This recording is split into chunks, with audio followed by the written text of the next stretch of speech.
Владата не се откажува од дополнителната давачка за компаниите, иако Стопанската комора го испрати солидарниот данок на Уставен суд. Фирмите кои се опфатени со законот ќе го плаќаат екстра данокот се додека највисоката судска инстанца не се произнесе, порача денеска вице-премиерот за економски прашања Фатмир Битики. И покрај укажувањата на бизнисот дека компаниите имаат потреба од поддршка, а не од дополнителни давачки, и дека овој данок е казна за успешните, власта го спроведува со оправдание дека сите требало да помогнат во енергетската и економската криза. Каде ќе се најдат 70 милиони евра кои државата планираше да ги пренасочи во антикризни мерки доколку законот падне, за сега е нејасно. Вистината е дека судството е независно и секоја одлука на судот е крајна. Се додека Уставниот суд не одлучи како што би одлучило, а не прејудицираме како би одлучиле, законското решение е во сила и компаниите тие кои што се офатени треба да го платат данокот по основ на солидарниот данок. Не само што има различни гледишта со бизнисот, владата гледа и од различна перспектива и со меѓународните финансиски институции.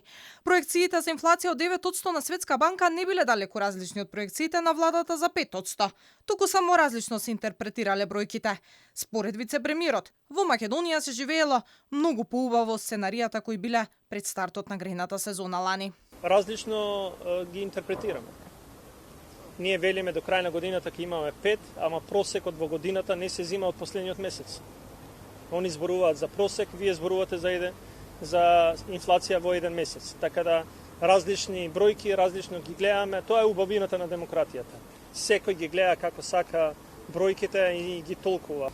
Ако ги видите во споредба од сите земји во регионот и во споредба со земјите на Европска Унија, нашиот раст оваа следната и наредната година, значи 2024 и 2025, е над дури тоа што некои земји го очекуваа за нас.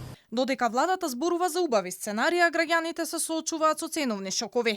Покрај солидарниот данок, даночната реформа донесе и повисока стапка на ДДВ за околу 250 категории на производи. Како луксузниот денеска се даночат и суплементите за исхрана, витамините и антидепресивните, меѓу кои суплементите и витамините за трудници и деца и доенчиња, како и додатоци. Кај дел од прехранбените производи кои беа ставени на листата луксузни, како лутеницата и цвеклото, данокот ќе се врати на 5%.